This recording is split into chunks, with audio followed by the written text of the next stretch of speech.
Mientras hacen ingreso, les contamos que ayer estuvimos con una charla del liquenólogo Reinaldo Vargas, que nos relató una muy buena jornada, detalles sobre la biodiversidad de líquenes de la región de Aysén, sus características, especies representativas, formas de estudio, características físico-químicas de los líquenes. Fue una charla muy interesante. Así que, bueno.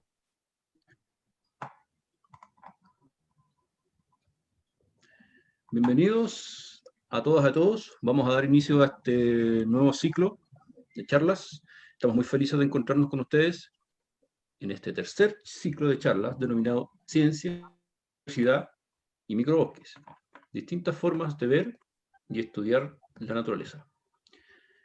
Realizada en el marco de la actividad Ciencia Abierta del programa Explora del Ministerio de Ciencia. En la región de Aysén, la actividad es organizada por el proyecto Explora Aysén de la Universidad Austral de Chile en su campus Patagonia. En este nuevo espacio nos orientaremos con otra pregunta que nos ha dejado nuestro investigador invitado, que en realidad son dos, y son las siguientes. ¿Te has preguntado de dónde vienen los sonidos que escuchamos en la naturaleza?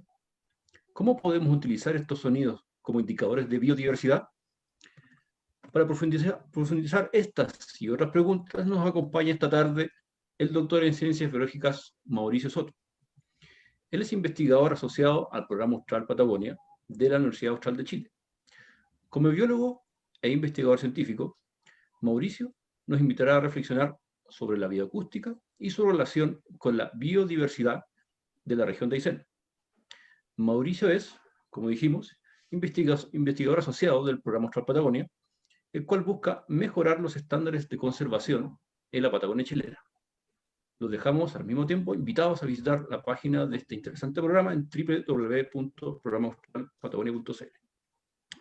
Queremos informarles también que al final de la intervención del doctor Mauricio tendremos un espacio de conversación con él. Así que les pedimos que puedan ir registrando sus preguntas en el chat para luego ir dando la palabra y conversar con él directamente. Pues agradecer nuevamente la presencia de ustedes. Quiero confirmar la transmisión por Facebook. Vivi, ¿estamos perfecto? Entonces a los amigos un gran saludo de Facebook Live que nos siguen ahí siempre en nuestras charlas. Ellos también pueden obviamente dejar sus charlas en el chat y nosotros la incorporaremos al espacio de conversación una vez que el doctor termine. Así que muchas gracias y Mauricio, bienvenido, muchas gracias por aceptar esta invitación. Hola, buenas tardes a todos. La verdad, muy agradecido. Siento un cariño muy particular por la región de Aysén, particularmente Coyhaique, y hacia el sur. He trabajado, y algo voy a mostrar ahora de Caleta Tostel y sus alrededores. Y para mí siempre es un gusto poder mostrar las cosas que estamos haciendo. Me voy a poner al tiro el parche antes de la herida, y la verdad es que fue un anzuelo nomás el que puse de lo que estamos haciendo en Aysén. Voy a tratar de hacerme responsable al final, pero hay muchas cosas que vamos a hacer, pero dada la pandemia estamos un poco atrasados. Pero sí voy a darles ejemplos y situaciones en otras regiones del país, y mostrando un poco qué es lo que se puede hacer y qué es lo que también vamos a hacer en un futuro cercano dentro de la región de Aysén. Voy a compartir la pantalla. Excelente. Y voy a compartir el audio. Ya está el audio compartido.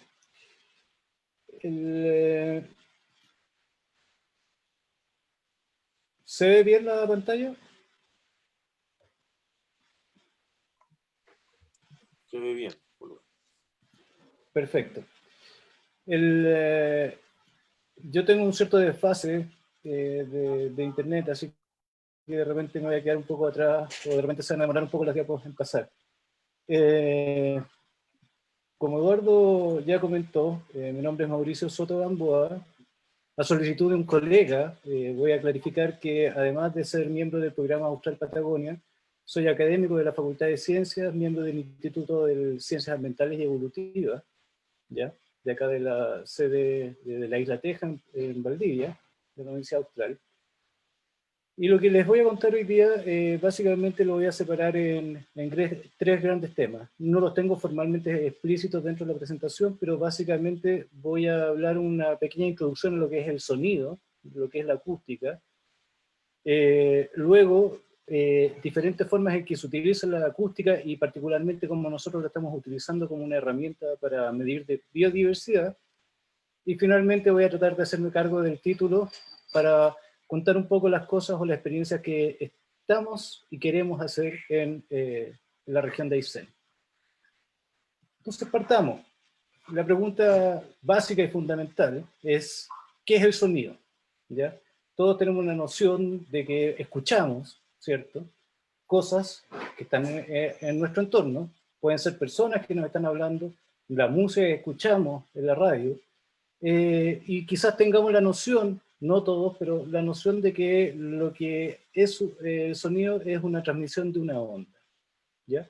Y esta es una onda bien interesante porque lo que es que a partir de partículas se transmite energía. Miren qué raro. Partículas que transmiten energía. Entonces, básicamente aquí tengo un diseño, todos ven el cursor, ¿cierto? Me hacen así o me hacen así. Ya, perfecto. Aquí está representado.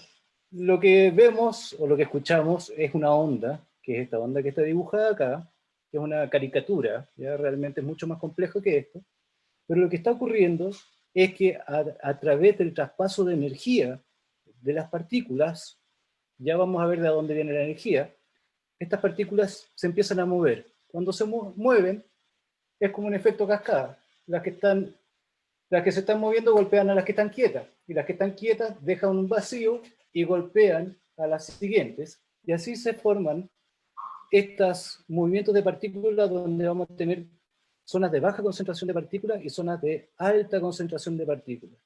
Y estas las vamos a ver como que si se estuviesen moviendo, ¿ok?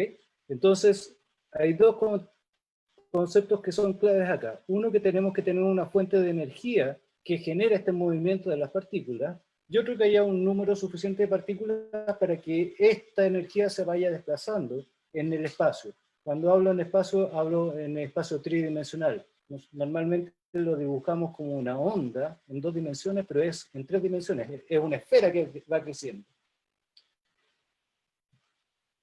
Entonces, vamos a seguir imaginando esto, y para eso le hice este diagrama que es un pistón.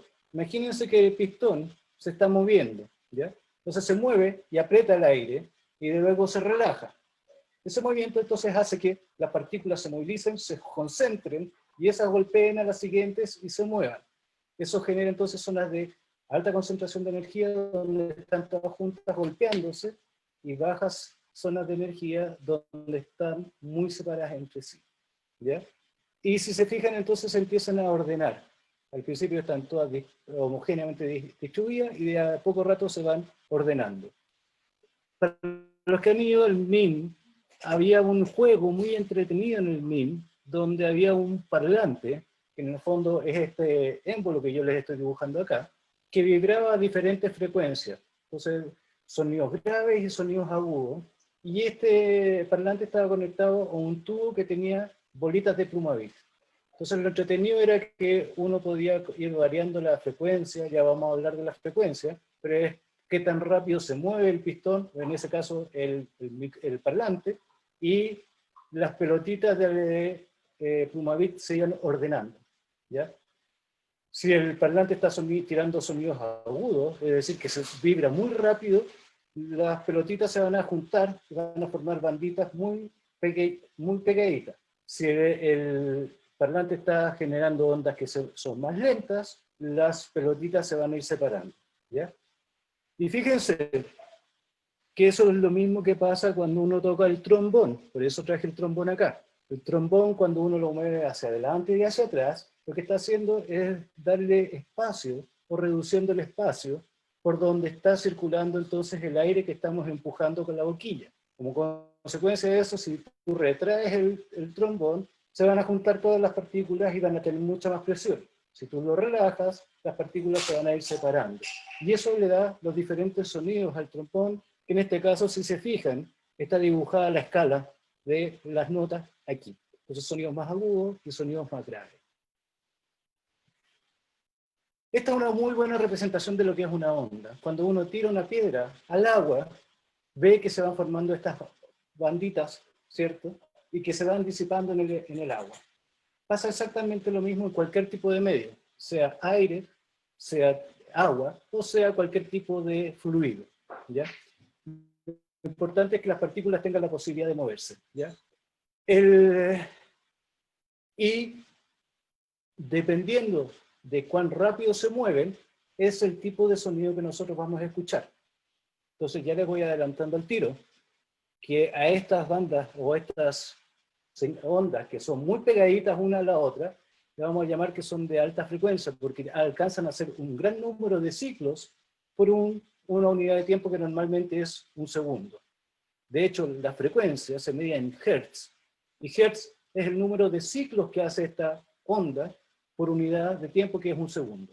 Entonces, el número de ciclos por segundo determina lo que es un hertz. ¿Sí?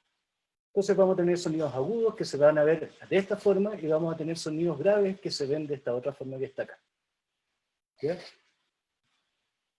Ahora también podemos tener la misma onda. Si se fijan, la que está con punteo y la que está en negro siguen exactamente el mismo ciclo. ¿Ya? Las dos parten acá, pasan en este mismo punto de intercepto, en cero. Esta es la zona de vacío, y vuelven entonces al mismo punto.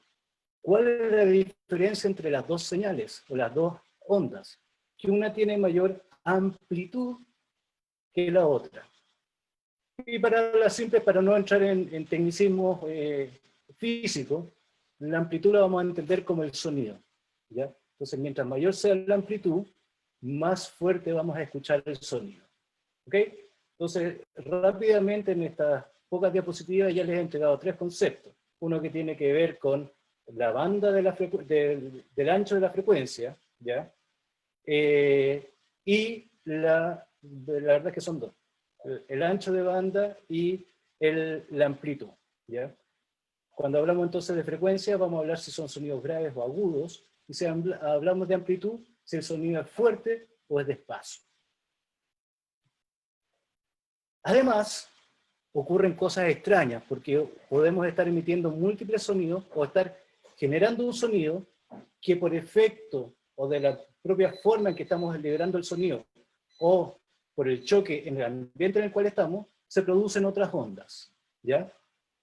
Y eso es lo que está dibujado, no sé si se alcanza a ver bien, en las líneas grises que están acá, ¿ya? Es una onda que está golpeando con otras cosas y genera un efecto que es muy interesante, que se llaman los armónicos.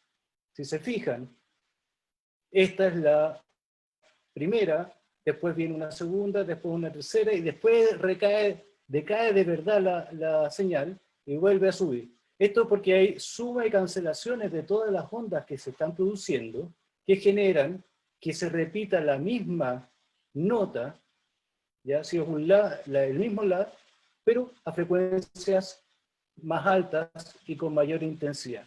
Eso es lo que se trata de demostrar acá. Al tiro les voy a explicar esta figura, pero primero quiero que escuchen para que vayamos también entendiendo lo que son los sonidos de los animales. Este sonido está grabado despacio, así que por favor les pido que pongan un minuto de atención.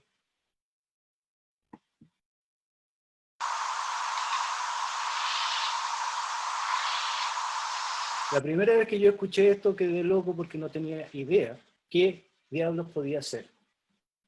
Después averiguando mucho, yendo a terreno, trabajando en campo, me di cuenta de que lo que acabamos de escuchar es una güiña. ¿Ya? Ya les voy a explicar cómo se grabó eso y por qué no sabía qué es lo que era. Pero lo interesante es que si se fijan, aquí hay unas líneas que se van repitiendo hacia arriba.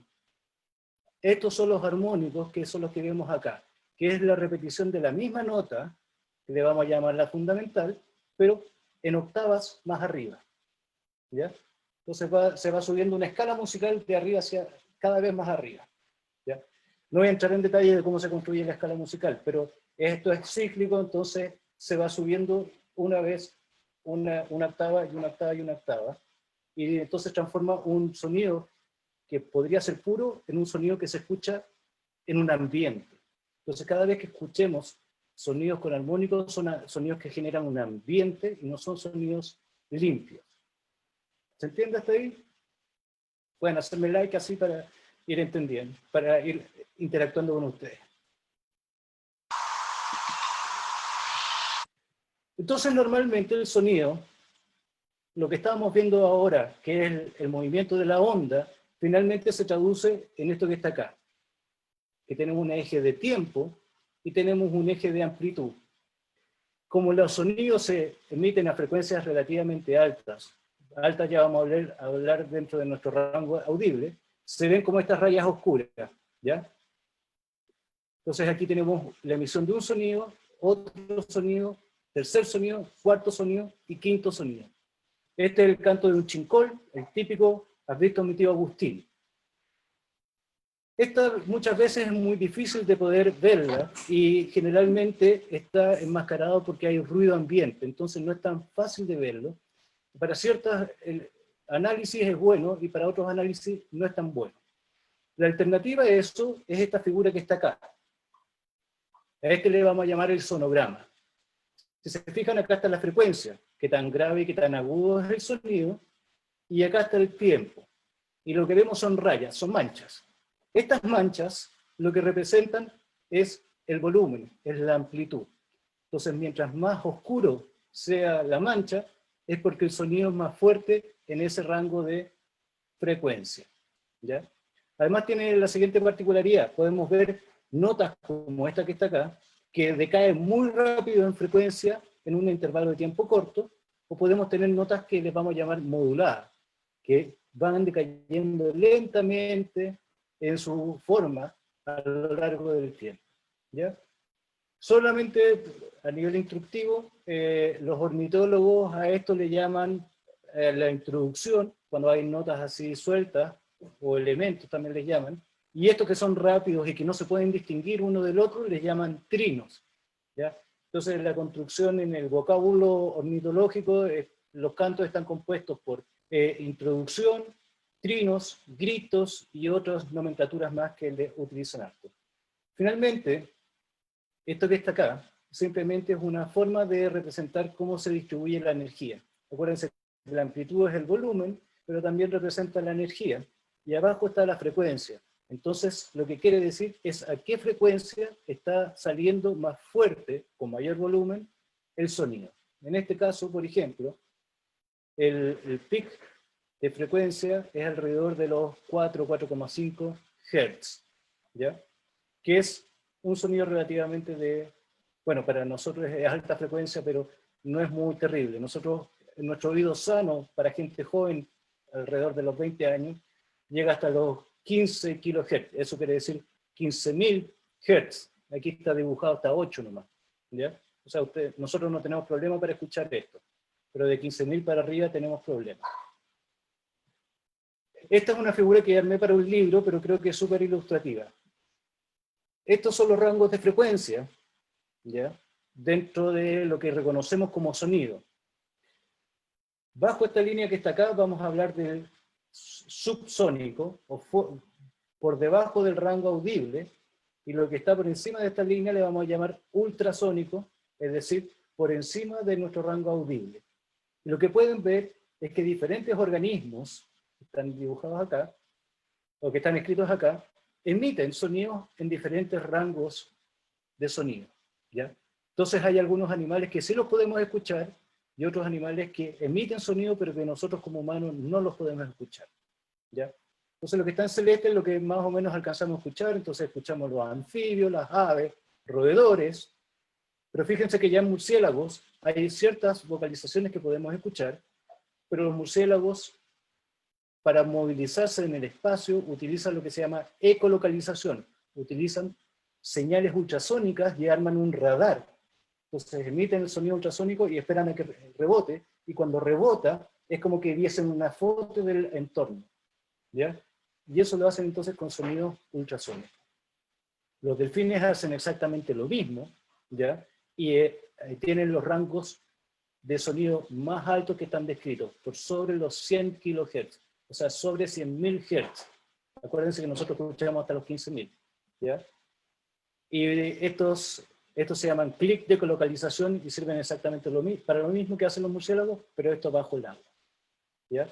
Finalmente, hace relativamente poco tiempo se descubrió que los anfibios también emiten sonidos ultrasónicos que son parte del proceso de comunicación y parte de la atracción del macho hacia la hembra en algunas especies que viven en ambientes muy ruidosos, ¿ya? No voy a hablar de eso en esta presentación, pero está el efecto lumbar, que es que cuando hay mucho ruido, uno trata de escapar en sus señales acústicas a ese ruido ambiente, ¿ya?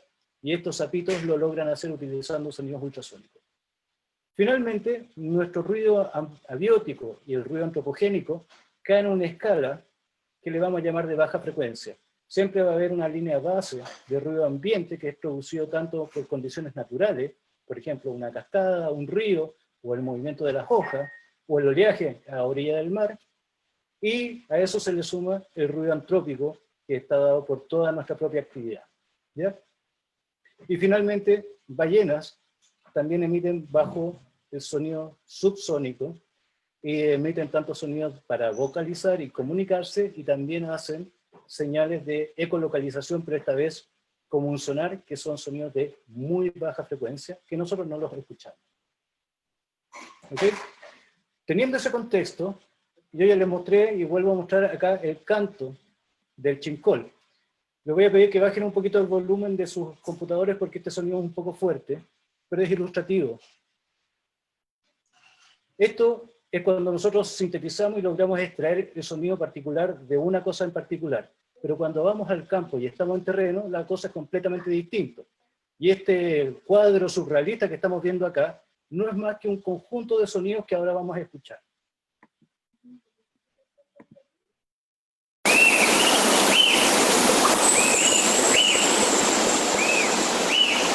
Estos son sonidos típicos del bosque templado, valdiano, ¿ya? Pueden escuchar el ruido de fondo, que es un río, pero además de eso hay una serie de componentes que están localizando en un entorno. Los reto a saber cuántos animales hay aquí localizados.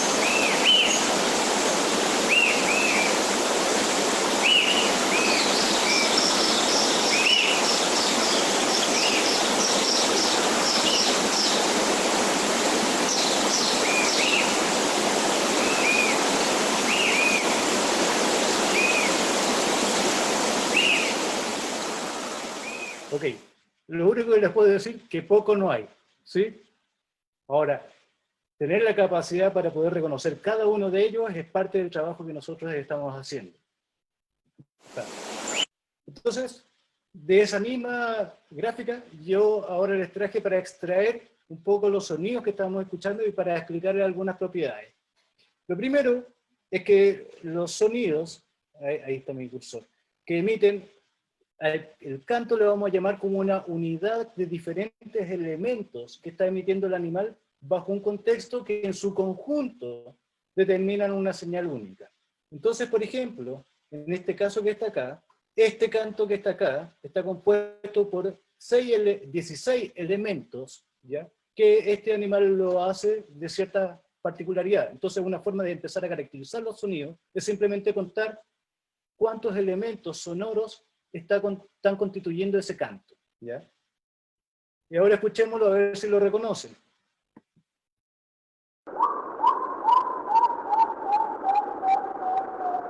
¿Alguien lo logra reconocer? Ok.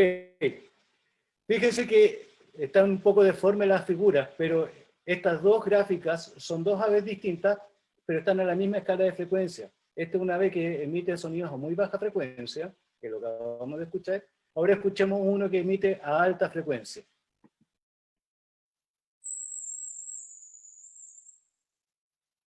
¿Lo escucharon? Lo voy a poner de nuevo porque no se escucha tan fuerte como el otro, que eso también es parte de las propiedades del sonido. Mientras más alta es la frecuencia, menor es la capacidad de disipación del sonido. Ahí va, perdón, es el primero, vamos al segundo. sumamente agudo. ¿Ya? ¿Se fijan? Entonces ya, por un lado podemos contar los elementos que constituyen el canto, y por el otro lado podemos considerar las frecuencias mínimas y las frecuencias máximas en las cuales se está emitiendo el sonido. Eso en su conjunto, entonces, nos permite empezar a caracterizarlos y empezar a separarlos. Es decir, esa figura que vimos, que era todo muy complejo, empezar a disgregarla y empezar a ver entonces los constituyentes del paisaje acústico. Ahí está de nuevo el picaflor. Bueno, lo dije, ya. El primero era un wet-wet, el segundo es un picaflor. Ahora yo les había contado también que los animales emiten armónicos. Entonces también una característica que podemos hacer es contar los armónicos, ¿ya? Desde la fundamental, que normalmente es la que tiene la mayor concentración de energía, subarmónicos cuando están por debajo y armónicos cuando están por encima. Y escuchemos qué animalito es este.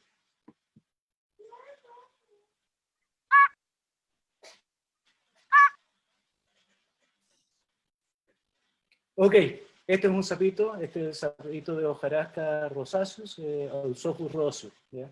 Hay otro que es muy simpático, que es el Eusophus vertebralis, que es como el viejito pascuero, hace jo, jo, jo, jo, jo, jo, jo, jo, ¿ya? Y que interrumpe los cantos del Eusophus roseus, y entre ellos hay una competencia por el uso de este paisaje acústico. Eusophus vertebralis esconde los cantos de Eusophus roseus.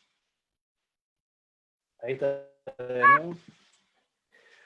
Ahora, ¿cómo grabamos? ¿Cómo somos capaces de medir el sonido? Básicamente hacemos algo muy simple. Utilizamos un micrófono.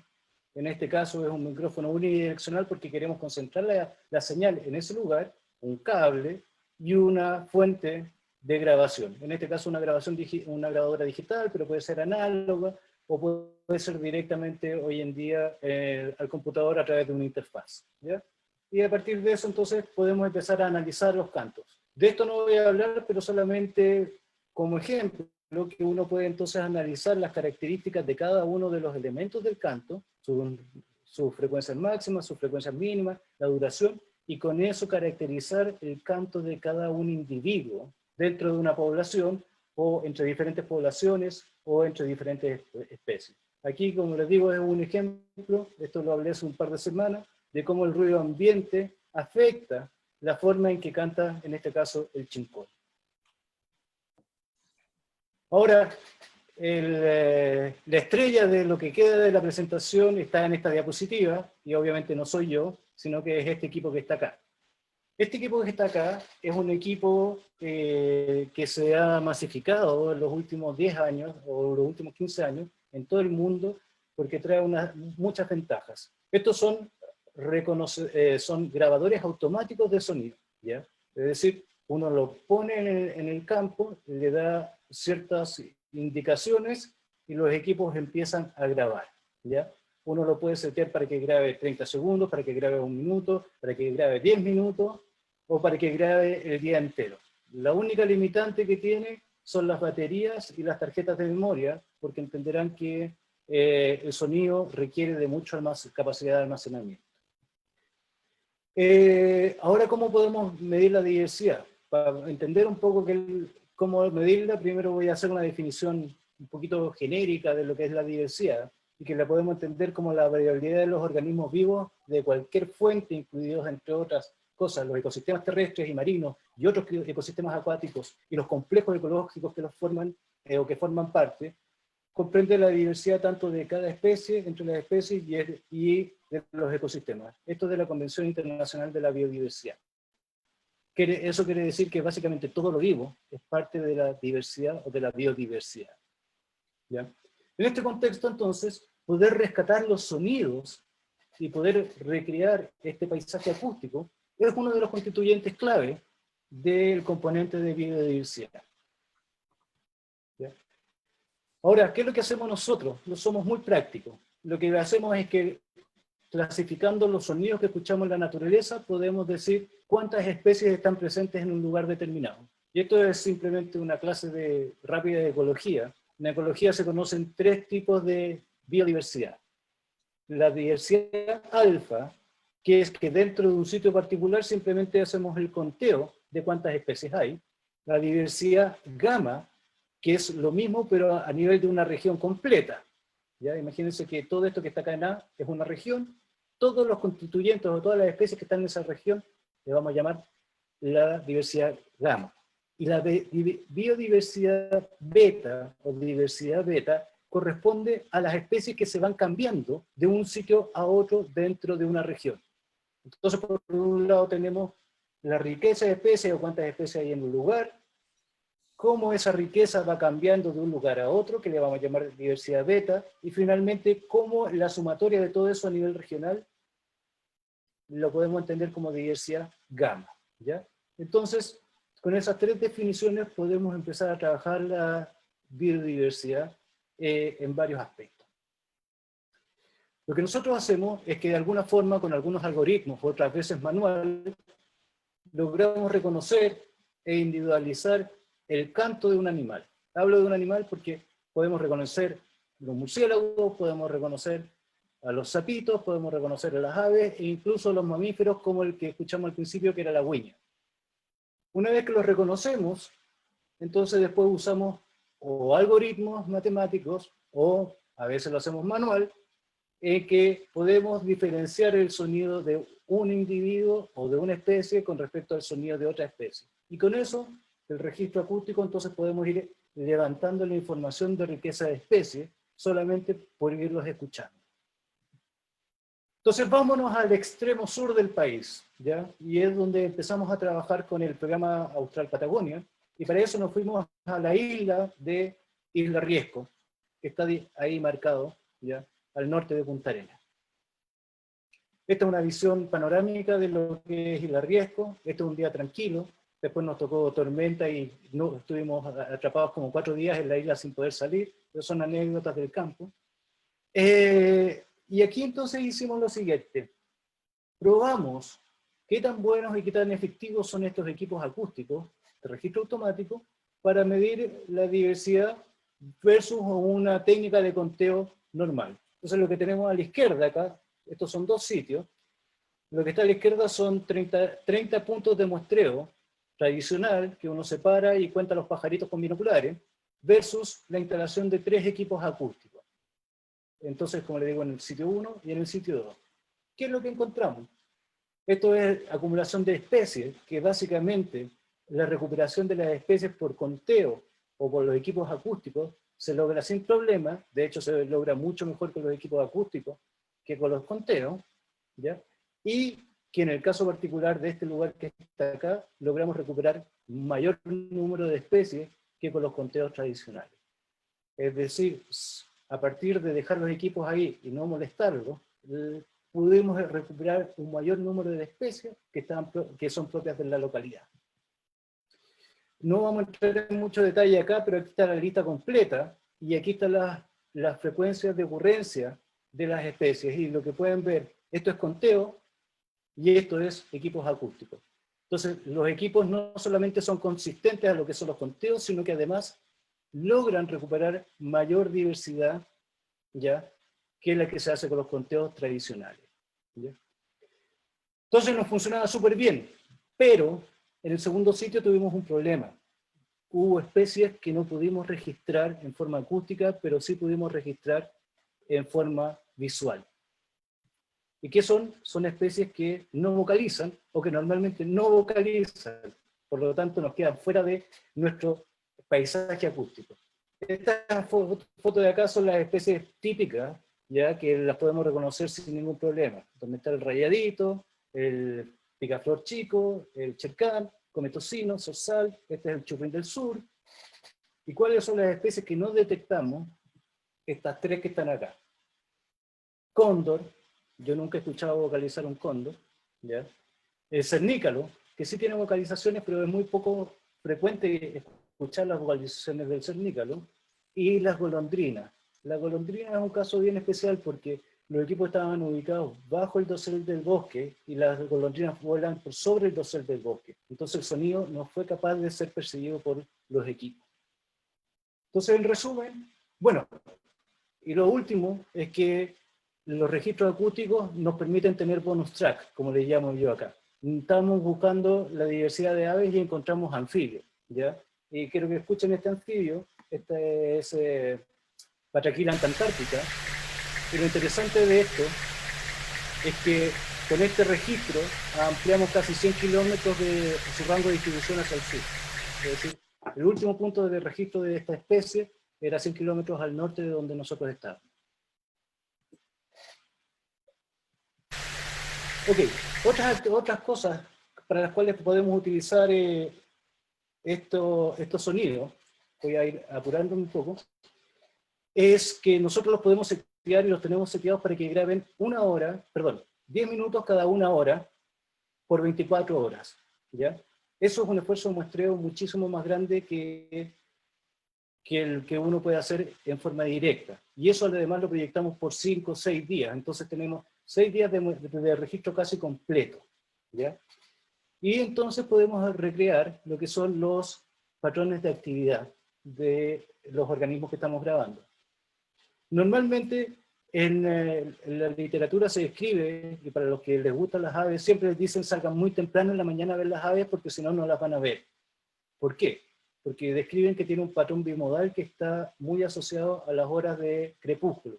Entonces al inicio del día están muy activas las aves y al término del día están muy activas de nuevo. Y eso es un poco lo que se ve en esta figura que está acá. Que se fijan, activos muy temprano en la mañana y muy tarde en la tarde antes de irse a acostar, ¿ya? Sin embargo, con los estudios posteriores, este patrón tan bonito no siempre se cumple y puede ser que sea dependiente del estado reproductivo de los animales, la estación del año u otros factores.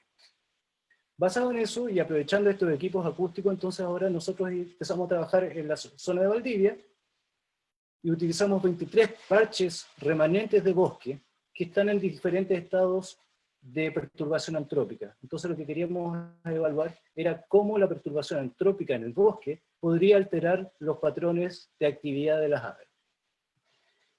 Trabajamos con, son 10 especies si no me equivoco, ¿ya? Y los separamos por grupos. Estos son las aves que andan en el suelo, que son básicamente los rinoctíctidos, chucao, huet y churrines. Los que están acá, que son insectívoros, y finalmente los que están acá, que son omnívoros. Y aquí tienen los patrones de actividad. Lo interesante es que efectivamente hay aves que se comportan, como dice la literatura, con 2 pics de actividad, como por ejemplo el huet. Pero hay otras aves que la verdad es que no les importa el patrón de actividad y apenas sale el sol se mantienen activos todo el día, como es el caso del chucao, ¿ya? En el churrín los churrines vemos más o menos el mismo patrón, y si vamos viendo, en general, se repite que las aves no tienen un patrón bimodal, como está descrito normalmente en la literatura, sino que es más bien unimodal y se mantiene constante a lo largo del día. Acuérdense que esto es escuchando sus cantos, ¿ya? Y finalmente, no quiero entrar en detalle de esto, pero lo interesante es que el nivel de degradación del parche también tiene efectos y tiene efectos negativos sobre el patrón de actividad de las aves. Eso quiere decir que mientras más degradado está el parche de bosque nativo, menos posibilidades de estar activo tienen las aves. Y entonces disminuyen o cambian su patrón de actividad por efecto directo de la intervención del ser humano. Ahora, para poder armar todos estos registros y poder hacer el reconocimiento a partir de los cantos, tenemos que tener en consideración que las aves no siempre cantan de la misma forma. Por lo tanto, tenemos que tener conocimiento de los diferentes tipos de vocalizaciones que hace una misma especie o una misma población. En este caso, me imagino que todos conocen este animalito que está acá, este es el chuncho, y solamente les traje como ejemplo 2 vocalizaciones que son muy distintas. La primera es la vocalización de un macho en periodo reproductivo. ¿Se sale? Ahí va. Seguro que más de alguien lo ha escuchado alguna vez. Parece una alarma de auto, pero en la mitad del bosque.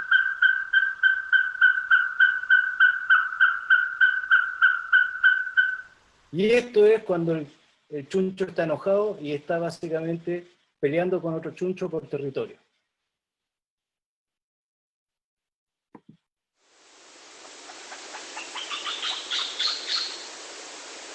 A mí me ha pasado de estar en el bosque de noche, y escuchar esto, y créanme que da susto, ¿ya? Este caso, el churrín, fíjense que nuevamente una misma ave puede presentar, el churrín tiene más de 6 o 7 formas de vocalización, pero acá les traje 3 que son las más típicas. El típico para atrás, para atrás. Ya ese es un canto territorial que básicamente va a decir, un macho está diciendo, o un individuo está diciendo, aquí estoy yo, ¿dónde estás tú? Pero también presenta este otro tipo de canto.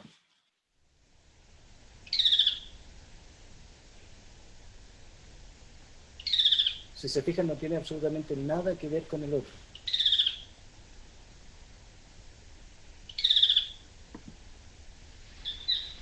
Volvió el otro. Perdón, están los 3. Y finalmente el último, para no perder tiempo, es una situación de alarma.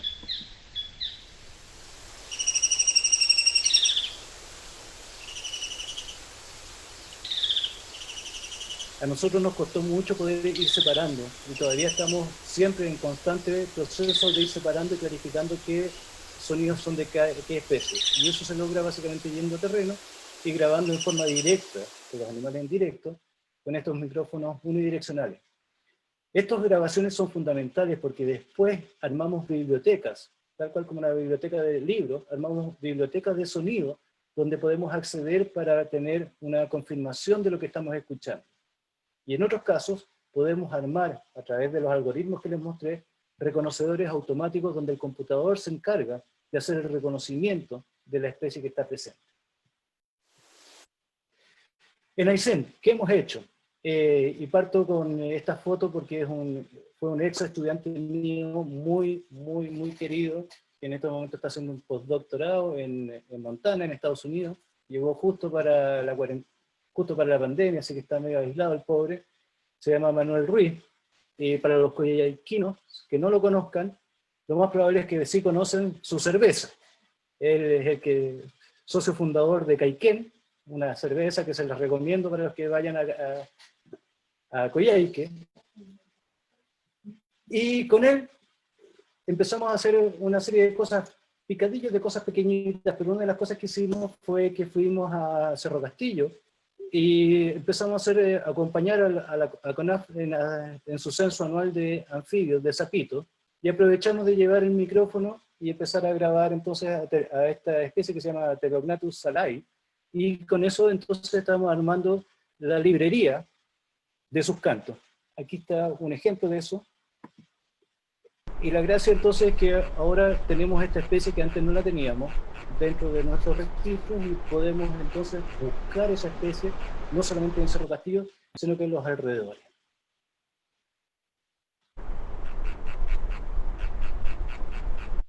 También estamos trabajando, y para eso se creó, este es un video sin sonido, se creó un convenio con una ONG que trabaja en Coyhaique, que se llama AUMEN, y con ellos estuvimos el año 2016 colocando los equipos para empezar a hacer el levantamiento de línea base de la diversidad de aves y anfibios que hay en la zona. Pueden ver que es un lugar precioso, es un lugar escénicamente muy importante. Esta es una reserva privada, ¿ya?, que se llama Laguna Caiquene. Ahí se ven las lagunas, y que está en el cruce desde Tortel hacia Caleta Yungay. Ahí entonces lo que queremos hacer es armar reconocedores específicos para el carpintero negro, porque lo tienen como un objeto de conservación para el área, ¿ya? Y entonces con las grabaciones, aquí hay un canto ejemplo de un carpintero.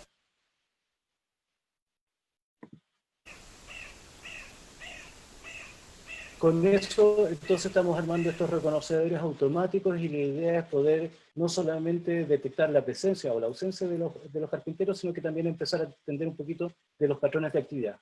Justo lo que les hemos mostrado anteriormente.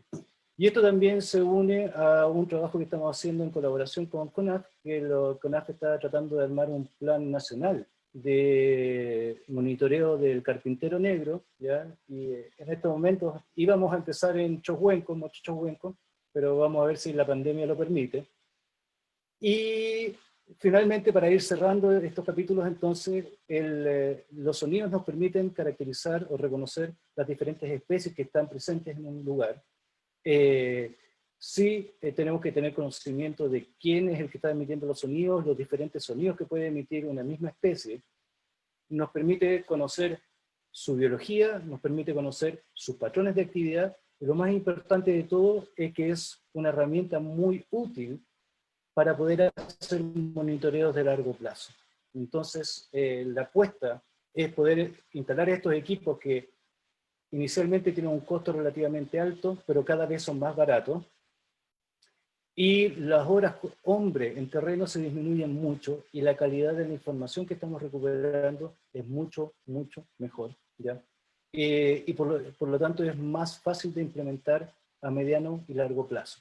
Entonces, lo que estamos tratando de hacer nosotros es mostrar como un ejemplo en los diferentes lugares donde estamos trabajando que podemos hacer un monitoreo a largo plazo, ¿ya?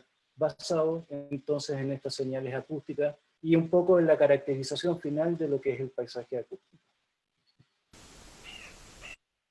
Muchas gracias. Quedo atento para cualquier pregunta, consulta o comentario. Muchas gracias, Mauricio. Muy, muy interesante todo lo que están haciendo desde Valdivia, sobre todo en nuestra región. Me encanta ese tipo de inquietudes y acciones bastante sociales también. Pertenecemos a un grupo de avistamiento de aves y somos bastante activos en eso en nuestra región, así que inmensamente encantados de poder cooperar en algún momento. Quiero invitar a los que están, quiero invitar a los que están conectados a través de Zoom a que puedan mencionar o activar sus micrófonos si es que tienen alguna consulta para Mauricio. Hola, disculpa, yo tengo una pregunta. Bueno, soy Constanza Macei, soy estudiante de tercero medio y con mi profesor estábamos preguntándonos acerca, bueno, tenemos un proyecto, estamos trabajando con CONAF y más que nada con anfibios. Y nos preguntábamos si al grabar estos anfibios, el canto de ellos, podríamos identificar de alguna forma cuántos hay. Oh, muy buena pregunta, muy buena pregunta. Hay un debate bien grande. Para ciertas especies sí se puede hacer, ¿ya? Y eso depende un poco de la sintaxis, es decir, cómo pronuncia cada individuo dentro de una población. Entonces, si logramos descifrar la pronunciación de cada individuo, efectivamente los podemos contar, ¿ya? Hay otras técnicas que son más cuestionables, que supone, en el caso de los anfibios particularmente, cuando cantan están inmóviles, ¿ya? O sea, cantan normalmente desde su cuevita y desde ahí atraen a las hembras. Entonces se puede hacer una estimación del número de individuos por la distancia, o sea, qué tan fuerte o qué tan despacio llega el sonido. Lo que se está haciendo también, y con esto trato de cerrar la pregunta, es que se están colocando más de un equipo dentro de una laguna, por ejemplo. Entonces se pueden colocar 4 o 5 equipos, y con eso lo que uno mide es el tiempo que se demora el sonido en llegar a cada uno de los equipos. Esto es como una señal de celular. Imagínense que cada equipo es una antena de celular. Eso nos permite hacer triangulación y nos permite estimar la posición de cada uno de los individuos dentro de la población. Y ahí sí, cuando tenemos varios equipos grabando en forma simultánea, podemos contar y podemos tener una estimación muy buena de cuántos individuos hay. Pero con anfibios, con aves es distinto porque las aves de partida se mueven, nunca están quietas cuando están cantando. Y eso es un problema. Y también, ¿cómo podemos identificar las especies que sí entonces se pueden contar? Básicamente eso depende de la experiencia que uno tenga, la experiencia tanto en la capacidad de escucha como en la biología propia de la especie, ¿ya? Y hay que probar. En este tipo de cosas que todavía son vanguardistas, hay que probar, y con ensayo y error uno puede ir mejorando mucho. De hecho, ¿Y dónde podemos? Los algoritmos que usamos con los reconocedores justamente son basados en aprendizaje, en autoaprendizaje. Entonces, cada vez que se equivoca, buscamos por qué se equivocó y eso lo incorporamos para que no se vuelva a equivocar el algoritmo. ¿Y esos algoritmos ustedes lo hicieron? ¿No los consiguieron de otro lado ni nada? No, sí las conseguimos. O sea, hay diferentes opciones, ¿ya? Hay paquetes estadísticos, hay software que están diseñados para hacer esto y uno los puede comprar, ¿ya? Entonces hay compañías internacionales que están dedicadas a esto. Y hay otras opciones que son de implementación a través de programación. No quiero entrar en detalles ni complicar mucho la idea, pero hay software que permiten programar. Y esos software que son de libre distribución, también cada vez que uno hace una programación la deja disponible para el resto. Ya es un sistema bien altruista. Ya eso se llama la plataforma de R. Y entonces en R uno puede recuperar estas programaciones y utilizarlas y adecuarlas a lo que uno está haciendo. Y básicamente con eso estamos trabajando nosotros. Trabajamos en R y trabajamos a partir de las librerías y los paquetes de programas que están disponibles. Perfecto, Mauricio. Gracias. ¿Alguien Buenas más tardes. interesado? Yo quiero hablar. Don Guillermo, cuéntenos. En primer lugar, felicitar a Mauricio Rodrigo Soto. Me presento primero, soy Guillermo Riviero, soy de la zona de Valparaíso y también soy ornitólogo y bioacústico. Hago bioacústica del año, de que me doctoré, en el año 88. Uno de los trabajos fue el que determinó la diferencia entre Churrín del Norte y Churrín del Sur, que la separaron. Fue uno de los primeros trabajos que realicé. He trabajado con golondrinas. Una Un gusto pregunta. tenerlo aquí. ¿Ah? Un gusto Sí, la tenerlo verdad aquí. que sí, un gusto. Por supuesto. No se preocupen. Gusto, Guillermo. No apenas supe sobre esto. He trabajado también con programa Explora aquí en la región también. Así que sé lo que significa lo que hace Explora y por lo tanto bienvenido también a ese tipo de trabajo que de alguna vez promociona la ciencia en los estudiantes de la enseñanza media, que eso es lo fundamental. Rodrigo, mira, he leído muchos trabajos sobre la posibilidad de poder sincronizar lo que se hace en un censo manual de puntos de escucha, ¿no es cierto?, comparado con lo que hacen estas máquinas o estos instrumentos, y se ha llegado a la resolución, ¿no es cierto?, que pareciese que tienen la misma eficiencia, tanto la del investigador especialista en sonidos con este identificador o grabador identificador de sonidos de aves. Pero ahí me entra una pregunta. Establecer el repertorio vocal de una especie determinada es sumamente difícil, porque uno tiene muchos contextos de la biología de las especies que no logra visualizar, sobre todo aquellas especies que son crípticas y que uno no las puede visualizar muy bien. Entonces, ¿cómo logran determinar ustedes que si son especies distintas para calcular la diversidad de un lugar determinado si no tienen todos los repertorios vocales? Porque algunas vocalizaciones incluso se pueden hasta confundir, que pueden ser confundir cuando son especies relacionadas, particularmente los rinocríptidos, todos tienen vocalizaciones que son muy comunes entre ellos. ¿Cómo pueden ustedes establecer que son especies distintas cuando graban ese tipo de vocalizaciones, cuando no tienen aún todo el repertorio vocal identificado para que estos simuladores computacionales tengan la posibilidad de identificarlo como especies distintas? Sí, ¿Qué grado, cómo podríamos, de eficiencia es el cálculo de diversidad relacionado con el conteo que uno hace en estaciones de escucha, que muchas veces lo escucha y lo visualiza a la vez? Exacto.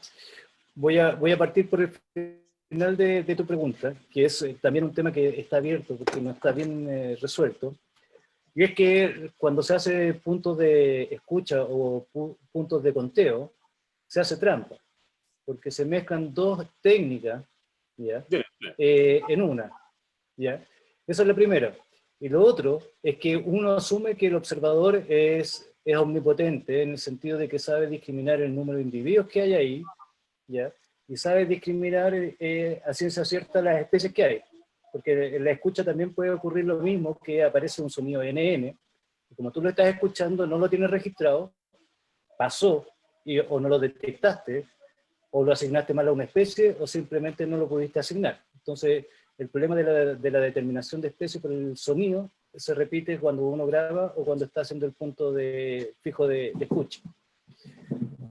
Ahora lo que nosotros hacemos es que tratamos de ir siempre a terreno con los dos grabadores, o sea, vamos con el grabador que es de equipo pasivo, que es el grabador que dejamos instalado, y andamos siempre con nuestra grabadora y nuestro micrófono para ir complementando las librerías. Nunca se para de complementar las librerías. Ahora, para solucionar el problema de los NN, es que aumentamos el esfuerzo de muestreo. Lo aumentamos de dos formas. Uno es la duración de grabación. Entonces, si aumentamos a 10 minutos, normalmente los censos de muestreo duran 5 minutos. ¿Ya? 5, 10 minutos máximo, pero ya mucho porque se empieza a repetir los mismos aves. Nosotros lo dejamos fijo con 10 minutos, entonces basta que aparezca una sola vez una vocalización que es reconocible para la especie para tener la certeza de que la especie está. El problema ocurre cuando hay una vocalización que es desconocida para nosotros. Entonces no tenemos problema en la confirmación de la especie, pero podemos subestimar la diversidad cuando aparecen vocalizaciones que no conocemos. Ahora, normalmente, cuando las aves están vocalizando, al menos una de las vocalizaciones que aparecen en los 10 minutos es una reconocible, ¿ya? Y las que son más extrañas aparecen con menor frecuencia. Entonces, si bien siempre tenemos un porcentaje mínimo, que es menos del 5% de vocalizaciones que no sabemos lo que es, lo más probable es que sea parte de estas aves que ya tenemos reconocidas dentro de las grabaciones anteriores o dentro del registro anterior. Con eso, entonces, somos un poco conservadores y entendemos que no podemos identificarlo todo y las cosas que no logramos identificar las dejamos fuera. Y que queda como tarea poder aprender qué es lo que está vocalizando, ¿ya? Eso es particularmente importante cuando las aves gritan, ¿ya? Me imagino que tú, Guillermo, entiendes cuando gritan. Por ejemplo, cuando uno agarra el chincol no está cantando cuando uno lo agarra, sino que manda un grito, ¿ya? Y son sonidos aún más extraños, porque no son sonidos con armónicos, sino que son sonidos con fases caóticas, ya que es otra clasificación de sonidos, que tienen más que ver con gritos, y así lo definen los gringos, gritos, ¿ya? Y muchas veces, bajo situaciones de desesperación, las aves gritan, ¿ya? Y ahí sí que eso es mucho más difícil poder distinguirlo, porque no es vocalizaciones comunes, son vocalizaciones que son difíciles de visualizar y que además están todas más o menos dentro del mismo rango de vocalización. Entonces, ahí sí que tenemos problemas. ¿Puedo seguir preguntando, no? Por supuesto, don Guillermo. La segunda pregunta tiene que ver justamente con la diversidad. ¿Y la diversidad que se calcula ustedes solamente la diversidad de especies? ¿No la diversidad típica que se relaciona el número de individuos con el número de especies? ¿Qué hace? Ahí, ¿sí? Ya, pero bueno, no quiero entrar mucho en tecnicismos, pero efectivamente hay índices de diversidad que se calculan tanto por la riqueza de especies como la abundancia de las especies, pero también hay indicadores de diversidad que se ponderan por la abundancia relativa. Entonces nosotros, cuando tenemos una cantidad suficiente de registros en el mismo lugar, o sea, son como 150 registros de 10 minutos, son 150 horas que podemos sacar de un lugar con 3 días de grabación, ¿ya? Y con eso podemos ver cuántas veces se repite la misma especie dentro del total de registros, y con eso calculamos la abundancia relativa. Entonces no trabajamos con abundancias absolutas, pero sí podemos calcular diversidad usando abundancias relativas. Y lo último, más que una pregunta, es solicitar ayuda. Y bueno, yo estoy pronto, sino que a unos años más de retirarme de la universidad. Yo trabajo en la Universidad de Playa Ancha, aquí en Valparaíso. Y además, porque eres de Valdivia, yo trabajé inicialmente cuando me inicio como ornitólogo con Roberto Schlatter. Somos los que fuimos a las Islas Diego Ramiro. Fue el que iba a Diego Ramiro con Roberto Schlatter 3 meses allá por la década de los 80. Así que tengo muchos conocidos en la Universidad Austral de Chile, así que es un lugar muy bonito, además la Isla Teja, y fui muchas veces, así que me alegra escucharte también que seas de ahí. Mira, yo he trabajado, ¿no es cierto?, tanto en ecología de aves, ¿no es cierto?, relacionado con las vocalizaciones, pero también trabajo con lo que tiene que ver con las relaciones filogenéticas que tienen las especies. Y estoy trabajando en la familia, que es la familia Rhinocryptio, es decir, tengo repertorio vocal prácticamente de los 2 churrines, también los teróstocos, que son todo el taturca para quien es norte, y el huehuet del sur y el del norte por el sur, y también tengo los celorquilus, pero me falta una especie para poder tener la familia completa y hacer la monografía de la especie desde el punto de vista de las vocalizaciones, y hacer todas las relaciones filogenéticas que se pueden establecer entre ellas. Y ese es el churrín de la mocha. Así que si alguien tiene vocalizaciones de repertorio vocal de churrín de la mocha, no tanto el canto, porque hay muchas grabaciones de canto, sino que otras vocalizaciones que puedan emitir, yo me gustaría si la podrían compartir, porque realmente me ayudaría mucho para terminar esta monografía, que es lo que quiero yo, terminar mis días universitarios con esa monografía terminada de las relaciones filogenéticas de todas las familias de rinocríptidos chilenos. No sé si tú tienes ahí la posibilidad de esta biblioteca que tú dices tener, ¿verdad?, con vocalizaciones de churrín de la mocha. Lamentablemente no tenemos grabaciones de churrín de la mocha, pero sí tengo un colega que ha estado viajando harto y no sé si va a viajar. Si viaja, lo mando con la grabadora, que es mi colega Iván Díaz, que también es ornitólogo, trabaja mucho con aves, él trabaja en aves de dosel, se sube a los árboles para ver Claro. la comunidad que hay arriba del dosel, pero Sí. trabaja en la isla Mocha y se lo voy a encargar. Comentarle igual Mauricio y don Guillermo que nos están viendo todos a través de Facebook Live, así que va a aparecer la ayuda a don Guillermo, no se preocupe. En cualquier momento nos van a cooperar con esa investigación. Y comentarles que ahí nos están viendo mucha gente. Enrique Sielman nos hace 2 comentarios. Una con respecto a la segunda vocalización del chuncho y nos dice que no necesariamente es porque estaba enojado, es solo una vocalización territorial. Y otra es que tanto los carpinteros negros como el carpintero chico no solo usan las vocalizaciones para comunicarse, también usan un golpeteo en las ramas secas más altas de los árboles para marcar el territorio, saber la disposición de los miembros de la familia y también como muestra de molestia al estar expuestos ante algún depredador. Y nos envía muchos saludos también. Patricio Muñoz también nos felicita y felicita obviamente a Mauricio, muy interesante la charla. Y Mireya Azócar, guardaparques también de nuestra región de Aysén, nos hace una pregunta, Mauricio, y es si se puede identificar estos software para quién es el macho o quién es la hembra dentro de las aves. Ok, voy a partir comentando lo del chuncho y lo del carpintero. Efectivamente, tiene toda la razón, yo abusé del lenguaje, son cantos territoriales, efectivamente, entonces cuando no tiene que estar enojado, pero basta que haya otro individuo cerca, otro macho normalmente, cerca para que ocurra este tipo de sonido, ¿ya? Otras veces ocurre en forma espontánea, ¿ya? Pero generalmente, no sé si notaron en la grabación, era dueto, o sea, empezó a cantar uno y al tiro empezó a cantar otro por encima, ¿ya? Entonces no estaba sola la grabación, sino que era de dueto. De los carpinteros pasa lo mismo, de hecho una técnica muy usada para poder hacer avistamientos de carpinteros es que uno agarra un par de palos y golpea el tronco y con eso rápidamente llama al macho. Hace un ta ta ta ta ta, que es bien sincronizado y efectivamente lo utilizan como una señal de comunicación. Así que las dos apreciaciones muy acertadas. Ahora el problema que tenemos nosotros es que cuando tenemos las grabaciones no podemos saber qué especie es la que está haciendo los tamborileos. Podemos asumir, pero no podemos decir si es carpinterito, si es carpintero. A veces pasa un comecebo que también de repente picotea y no tenemos la capacidad de resolución para poder saber qué cosa es la que está picoteando. Podemos dejar registrado que son picoteos, pero no qué cosa está emitiendo el sonido. Ahora respecto a la pregunta es súper interesante porque todo depende de las señales de vocalización. Normalmente y tradicionalmente las vocalizaciones, sobre todo de las aves paserinas, ocurren en contextos reproductivos y normalmente son los machos, ¿ya? Entonces, por ejemplo, en el caso del chincol no hay ningún problema, está súper bien, que es súper fácil reconocer que el macho es el que está cantando y la hembra no canta, ¿ya? O no hay descripción de canto de las hembras.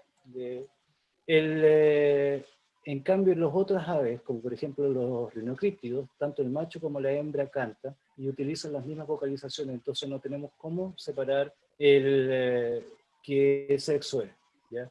En algunas especies, yo no conozco ninguna en Chile, pero en algunas especies, en el hemisferio norte, el macho y la hembra tienen vocalizaciones distintas y se puede reconocer macho y hembra. Acá no es posible. Al menos nosotros no podemos. Perfecto.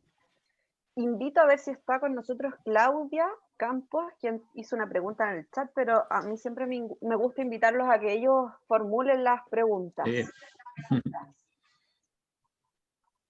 Si no, yo la apoyo. No tengo ningún problema. ¿Yo? Claudia Contreras. Sí, Claudia, muy bien, ¿viste? Cuéntanos. Hola, yo solamente vengo como de conocimiento general. Quería preguntar, ¿cuántos registros se tienen en general, no específico? ¿Cuántos registros de qué? Bioacústico. A ver, nosotros tenemos como aproximadamente unas 50, 60 especies de aves registradas, bien registradas, básicamente en la zona centro-sur. Me falta recorrer el norte grabando, pero el chincoles, por ejemplo, yo tengo grabados y tengo muchas poblaciones y horas de registro desde La Serena hasta Chiloé, y ahora que estamos viajando a Magallanes, he empezado a grabar en Magallanes, ¿ya? Pero tienes que tener en consideración que, como decía hace un rato, si uno graba 10 minutos por cada una hora, ya un día son 24 minutos, ¿ya? Perdón, son 240 minutos. Si eso lo multiplicas por 5, nosotros ponemos entre 5 y 10 días los equipos en cada punto, ya son más de 360 horas de grabación por punto, y si eso lo multiplicas por varios lugares, se va acumulando y se va acumulando, entonces tenemos muchas horas de grabación, y ahí de a poco lo que estamos haciendo es recuperando siempre las mejores vocalizaciones o las vocalizaciones más extrañas para ir complementando, y siempre vamos mejorando nuestra biblioteca de sonido, ¿ya? Paso el dato, hay un museo de sonidos muy bueno, ¿dónde está? Está en Puerto Vara, si no me equivoco, ya, donde hay un colega que trabaja también en bioacústica, que se ha preocupado también de armar colecciones y de dejar disponibles las colecciones para que los visitantes lo puedan ir a escuchar. Muchas gracias por el dato. Gracias. Hola. Dale. Tengo una pregunta. Cuéntanos. Disculpe que en delante se me cayó un poco la señal, pero ya volví. Me quedaba una pregunta que era acerca de los grabadores que mostró, unos cuadrados verdes que los ponían en el árbol. Lo que pasa es que yo estoy haciendo un datalogger que le puse Spreaker, un juego de palabras, que es para como saber el ecosistema en el que se encuentran las ranas. Entonces también quiero grabar los cantos de ellas. Y para eso necesito saber, no sé, conseguir datos de micrófonos ya sean más baratos o el que usted mostró. Si que fuera posible. Yeah. La parte técnica es un poco compleja. Esos equipos, bueno, de partida están descontinuados porque ya tienen como 10 años, o más de 10 años, pero han sido súper útiles y siguen funcionando. Uno como esos actualizado ahora cuesta alrededor de entre 800 y $1000. ¿Ya? Pero ahora hay una nueva línea que se llaman AudioMod. AudioMod, eso, los AudioMod. AudioMod, que por $75 puedes tener el equipo que cumple las mismas funciones. Yo, de hecho, ahí está Valeria Ulloa, hizo su tesis haciendo caracterización del paisaje acústico con estos equipos, y tiene una buena calidad de grabación. Obviamente no son tan buenos como el que yo estoy ocupando, pero funcionan bastante bien, ¿ya? Entonces es una buena relación precio-calidad, ¿ya? Y así que eso yo lo recomendaría, porque después tratar de armar uno el data logger y colocarle micrófonos externos y todo, generalmente es un problema porque además tiene que aguantar las condiciones ambientales, ¿ya? No es tan fácil aislar bien un micrófono para que no se moje, para que los componentes del hardware no se mojen, no se humedezcan, sobre todo en la zona centro-sur, ¿ya? Así que yo recomiendo que compren mejor algo sellado que ya viene probado. Y $75 no es algo inalcanzable, se puede hacer. Audio Mood me dijo. Sí. De hecho, Ya. Guillermo lo dijo, pero sí, son los audios. Ya. Gracias. Ya, bueno, muchas gracias por el dato. Y perfecto, porque no solo tú tenías la duda, también la tenía Paulo, que nos había hecho la consulta sobre el valor de las estaciones de captura del sonido a través del chat de Zoom. ¿Ya? Y como último comentario por mi parte, no sé si hay más preguntas, pero Cario Campo también nos escribió a través del chat de Zoom, y una muy linda noticia, porque cuando cuando la pandemia nos permita, dice, retomaremos el proyecto de bioacústica con los estudiantes de Tortel. Y ante eso, junto a UMEN, yo los felicito porque hay que trabajar con los estudiantes, hay que seguir haciendo. Sí. Así Bueno, que de hecho, felicitaciones, Cario. paso el dato que ahí estamos apoyando a UMEN en ese proyecto, así que ojalá que cuando pasemos por ahí podamos pasar a saludar, además que me encanta Tortel, la escuelita también, así que sí o sí, ahí tengo un compromiso pendiente, así que vamos a pasar y vamos a mostrar un poco más en detalle estas cosas. Perfecto. Bien. Eduardo tenía otra consulta. Sí, bueno, varias las fueron respondiendo igual, así que quedé bien informado de muchas cosas, pero me saltó esa duda, Mauricio, de que hablaste de que algunas aves no se registran, el cóndor, cernícalo y golondrina. Eso quiere decir que tú trabajas a una altura, tú pones el equipo a una altura y detectas un paisaje sonoro, cambia la altura y detectas otro paisaje sonoro. Entonces van apareciendo varios, pues tendrías varios paisajes sonoros dependiendo de la ubicación, supongo, ¿no es cierto? Sí y no. Efectivamente, sí, tienen un rango de acción los micrófonos y eso es algo inevitable. De hecho, el rango de acción de los equipos no solamente depende de las características del equipo, sino que también del entorno en el cual uno lo coloca. No lo quise poner ahora, pero nosotros hemos hecho pruebas y en ambientes cerrados cuando el bosque es muy cerrado pueden ser hasta 60, 70 metros de radio, ¿ya? Cuando en una pradera abierta son más de 200 metros en que uno puede detectar el sonido. Es simplemente por efecto de rebote por las condiciones ambientales. Pasa lo mismo, cuando hay mucho dosel efectivamente se pierde y nosotros, como mostré en la foto, originalmente partimos trabajando a 3 metros de altura y siempre tenemos un compromiso. Si las colocamos muy alto perdemos los anfibios, si los colocamos muy bajos perdemos las aves que pasan volando.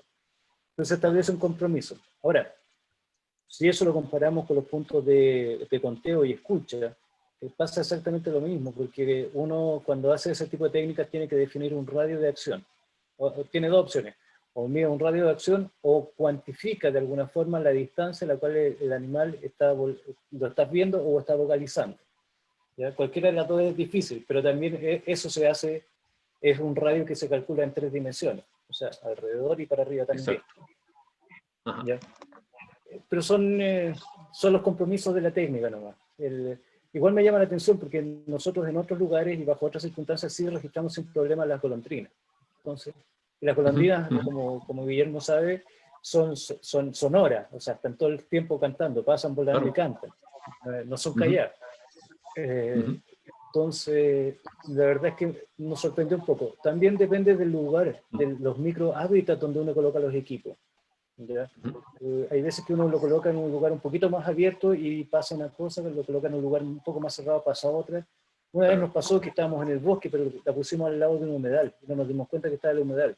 Y aparecieron patos, aparecieron becasinas, aparecieron todas las aves de humedal que no son necesariamente del bosque, pero es porque está mal la interfaz.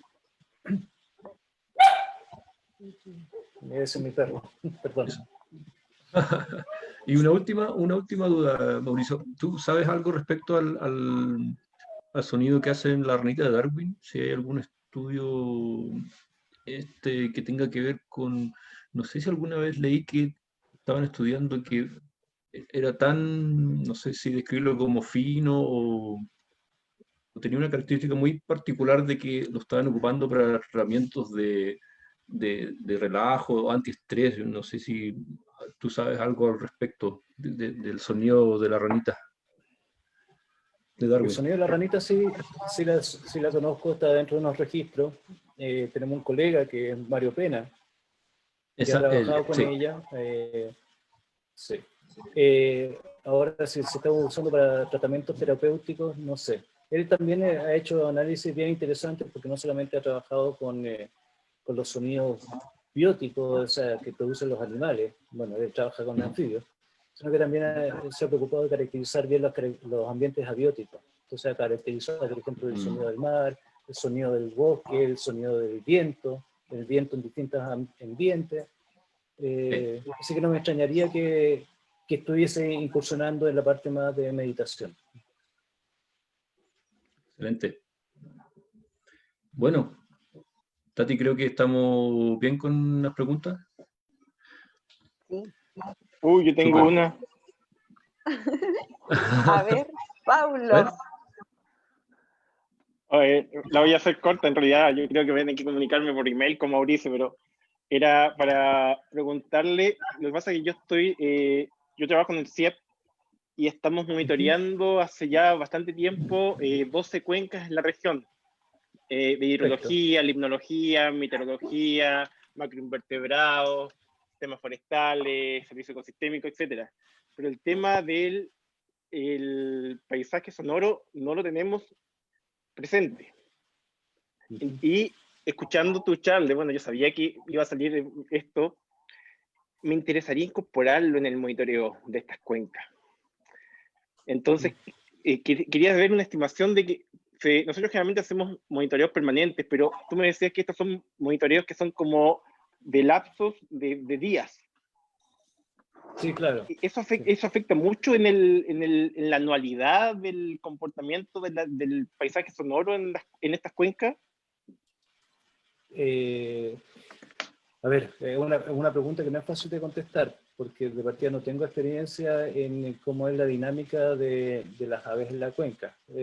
Normalmente en primavera y verano aumentan las vocalizaciones en general por el contexto reproductivo, pero muchas especies, sobre todo las que viven en la zona de Aysén, vocalizan durante todo el año, ¿ya? Nosotros tenemos algunos datos y algunas cosas con Chucao, y la verdad es que la intensidad o la frecuencia de vocalizaciones de Chucao es más o menos estable durante todo el año. No canta menos. Entonces, pueden usar algunas especies como indicador de lo que se me ocurre así pensando en voz alta.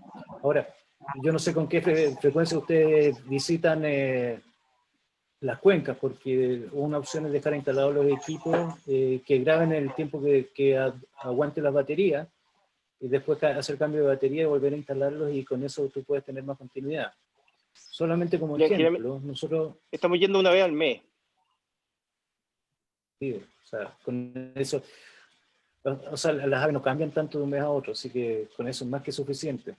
Ahora, siempre que uno toma muchos datos, después piensa que son horas de análisis, ¿ya? Entonces eso también hay que tenerlo en consideración, sobre todo que muchas de las especies todavía no están elaborados, nosotros no tenemos bien resueltos los reconocedores automáticos y hay que hacerlo a nivel manual, ¿ya? Igual uno lo puede hacer más rápido que escuchando, pero requiere de una logística y un tiempo destinado que no es menor. Y lo otro es que depende de... Sí, y no son archivos TXT como los de un data logger, sino que son archivos WAP de alta concentración de información.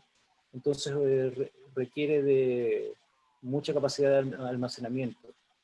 No te sirve una cosa grabada en MP4 acá, porque pierdes la fidelidad y las características del sonido. Ya.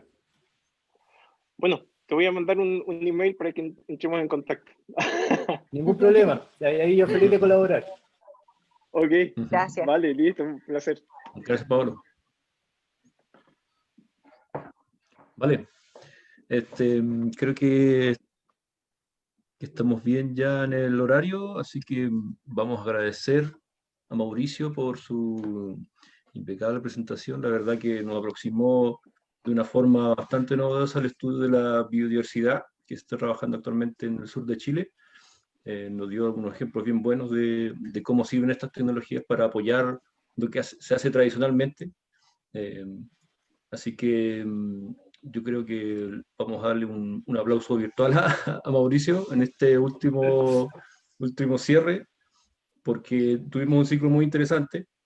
Empezamos con briófitos en la región de Aysén, pasamos ayer con líquenes, también dos tipos de organismos muy interesantes, y terminamos contigo en esta gran charla. Así que te agradecemos como equipo Explora y como región también tus conocimientos y tu exposición, Mauricio. Oh, gracias a ustedes, se pasaron. Cuando a uno le gustan las cosas, le encanta poder hablar acerca de ellos. También me alegro de ver mucha gente, caras conocidas por ahí también. Agradecer también a Guillermo, yo lo conocí a través de sus artículos. Efectivamente, lo primero que leí de él fue acerca de los web. Así que es un referente también dentro de mi lista de próceres dentro de Chile. Así que muchas gracias por todo, Guillermo. Sí, un saludo igual a don Guillermo también. Muy amable. Y bueno, damos Da para esto, sí, pues. Sí. Bueno, amigas y amigos, damos por finalizado este nuevo ciclo de charlas, biodiversidad, ciencia y microbosques. Impecable charla de bioacústica de Mauricio Soto. Los dejamos invitados para octubre a un nuevo ciclo de charlas. Vamos a tratar el tema de agroecología, sustentabilidad de sociedad. El programa, las fechas y los investigadores van a estar saliendo por nuestras redes sociales, Facebook y nuestra página de Explora. Así que los dejamos cordialmente invitados para nuestro próximo ciclo de charlas. Y una vez más agradecerle a todos su cordial atención y participación. Tengan todos muy buenas tardes. Chao, gracias. Estuvieron muy entretenidas todas las charlas. Gracias. Nos vemos en Gracias por octubre. participar. Nos Chao, vemos. que estén bien. Chao. Chao, gracias. Muy bien. Chao. Chao.